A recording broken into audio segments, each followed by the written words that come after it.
Soft skills são importantes, mas eu acredito que sem as hard skills elas não servem para muita coisa, principalmente se você quer ser um programador. E aí pessoal, eu sou o Jorge e nesse vídeo a gente vai falar de um assunto que eu acho interessante e que eu vejo muita gente nos fóruns e grupos reclamando, principalmente no Reddit, reclamando sobre não conseguir entrar na área ou então falar sempre que a área de computação tá saturada, mas muitas vezes, na verdade, tá faltando hard skills para as pessoas e não tá mais como era na pandemia, né?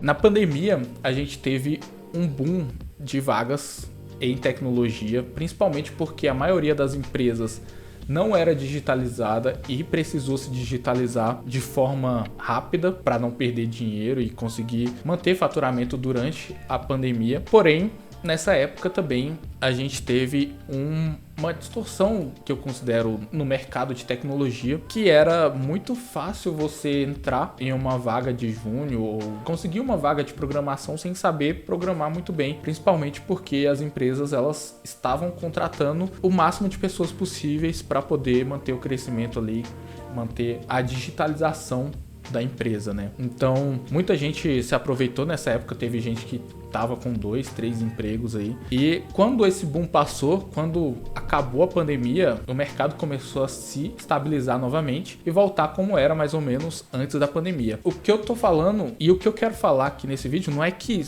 soft skills são inúteis, na verdade elas não são, na verdade elas são extremamente úteis, mas elas não vão te garantir um emprego na área de tecnologia, a menos que seja emprego na área de gerência ou product owner, essas coisas. Principalmente porque o trabalho de um programador, né, o trabalho de um desenvolvedor de software é primariamente hard skill, é uma coisa que você tem que saber fazer, é uma skill que você tem que ter, é uma habilidade que demanda tempo e estudo para você conseguir ter. E as soft skills, né, são as habilidades mais, eu não sei como é que traduz, mas em geral é ter uma boa comunicação, ser uma pessoa organizada. Esse tipo de coisa é sim importante para você desempenhar um bom trabalho de desenvolvedor de software. Porém, diferente da pandemia, agora a gente não tá tendo esse boom todo de vagas. Muita gente está sendo demitida e muita gente também não tá conseguindo encontrar uma vaga que se adeque, mesmo tendo experiência na área e mesmo tendo as habilidades mais importantes, que são as hard skills. Então, geralmente, quando a gente vê um coach ou vê uma pessoa falando que as soft skills são a coisa mais importante, que quando você tem soft skills você se destaca, isso não é mentira, mas também não é uma verdade, porque você se destaca sim se você tiver soft skills, se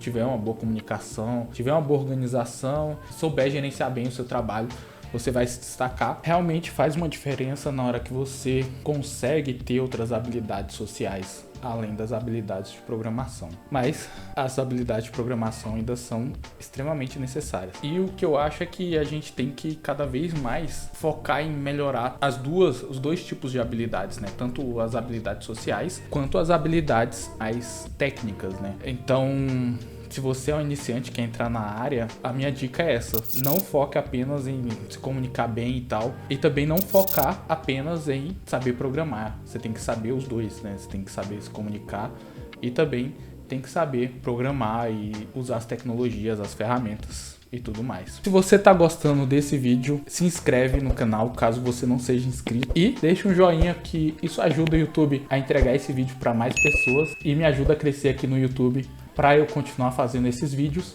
Essa é uma ajuda muito simples e rápida que você pode me dar. Então vamos voltar pro vídeo. E bom, como a gente está falando de soft skills e hard skills, eu desenhei esse gráfico para mostrar e exemplificar qual que é a diferença entre o júnior e um pleno e um sênior, né? Primeira coisa, nas questões de hard skills, um júnior para um pleno tem um abismo de diferença. A curva de diferença das hard skills é mais íngreme, né? É mais exponencial quando você começa a aprender de fato programar e a usar as ferramentas seja de programação, seja banco de dados, aprender a entender regras de negócios e tal. Nisso as hard skills, elas têm uma evolução muito maior. Já na questão de um pleno para um sênior, essa curva é um pouco menos acentuada, um pouco menos íngreme. Óbvio que ainda existe diferença de hard skill de um pleno para um sênior, mas o que vai fazer mais diferença na carreira de um pleno para se tornar um sênior não é essa questão das hard skills. Isso vai ser importante, mas se a gente olhar na curva das soft skills, no gráfico abaixo, o gráfico ele se inverte.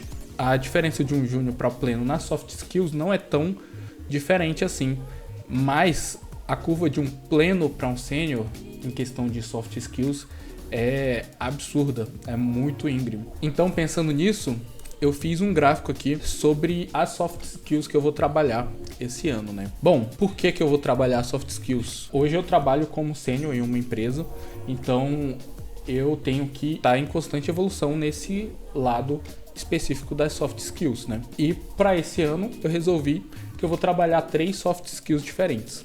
E como é que eu vou fazer isso? Primeiro eu vou fazer o clássico alinhamento de teoria e prática. A teoria é onde eu vou encontrar, seja em livros, palestras, cursos ou material de leitura, seja artigos, coisas específicas dessa soft skill que eu quero trabalhar e aplicar isso na prática. Na prática eu digo que é aplicar no meu trabalho, na minha vida pessoal e também no meu canal no YouTube, que das 3 soft skills que eu separei para trabalhar esse ano, 2 delas têm direta ligação com o canal aqui também. Bom, primeira coisa é a comunicação, e a comunicação aqui eu dividi em 3 partes, né? Oratória, repertório e dicção. A oratória é o ponto mais básico. Eu acho que quando a gente pensa em comunicação, a primeira coisa que vem na nossa cabeça é a oratória, né? Saber falar bem, saber articular bem as frases, conseguir criar uma linha de raciocínio do começo, com começo, meio e fim.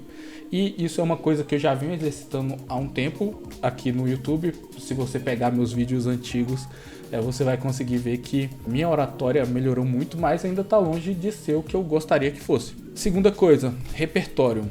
Aqui, essa questão do repertório é mais a questão de ter o que falar, né? Então, para a gente ter o que falar, a gente precisa ter repertório, ter experiências, ter conteúdo, consumir um conteúdo de qualidade, seja em leitura, seja em estudos técnicos. Então eu vou focar na minha oratória, ampliar meu repertório, principalmente aqui o repertório mais voltado para TI e tecnologia, que vai ser uma coisa que vai me ajudar aqui no canal. E também a dicção. A dicção é um ponto extremamente importante.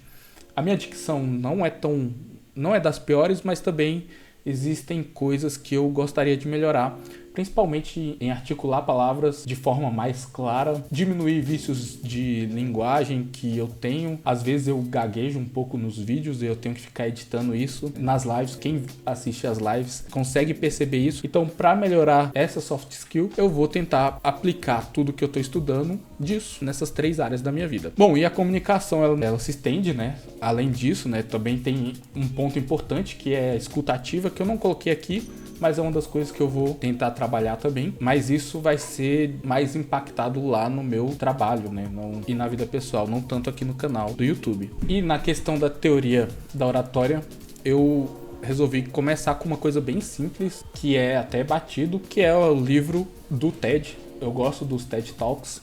Então, a forma como as palestras são estruturadas ali, ele tem uma fórmula bem certeira. Eu vou começar a dar uma estudada nesse ponto específico. As palestras, eu também pretendo ver mais TED Talks, outros tipos de palestras também, para entender, tentar desmistificar como que as pessoas utilizam a oratória nessas palestras. E cursos, eu vou investir em um curso bom de oratória também e de comunicação. Daí a segunda soft skill que eu escolhi é liderança. Aqui é mais voltada para o meu trabalho mesmo. Como eu trabalho como sênior, eu tenho que assumir uma posição em que as outras pessoas que trabalham em um cargo que não é tão especializado quanto o meu, elas confiem em mim e possam contar comigo. Então eu vejo que essa parte da liderança é extremamente importante para a sua carreira. Quando você começa a sair ali do trabalho mais de pleno e júnior e começa a ir atingindo como sênior e depois, se quiser também virar um tech lead, isso tudo aqui é importante, né? Mas, em geral, a liderança ela faz com que as pessoas confiem mais em você e te vejam mais como um exemplo a ser seguido. Então, isso é uma das coisas que eu vou trabalhar esse ano também. E, por último, a gestão de tempo, que é um dos mais importantes aqui. Esse ano eu tenho muitos projetos para o canal. Então, conciliar a vida pessoal, trabalho e o canal no YouTube um pouco desafiador, né? Então eu tenho que trabalhar um pouco mais a gestão de tempo aqui para conseguir fazer isso de forma legal, né? Na questão da teoria, eu não separei nenhum livro ou nenhum material de estudo desses 2 pontos aqui ainda, porque eu vou trabalhar o primeiro trimestre aqui nessa comunicação, o segundo em liderança e o terceiro em gestão de tempo. Aí o resto do ano, talvez revisar tudo e tentar aplicar mais, né? E a prática eu vou tentar aplicar cotidianamente. Tudo que eu conseguir absorver, né, dessa teoria, eu vou aplicar aqui na prática. Então, essa é a forma que eu vou trabalhar as minhas soft skills esse ano. E se você tiver indicação de conteúdo para essas 2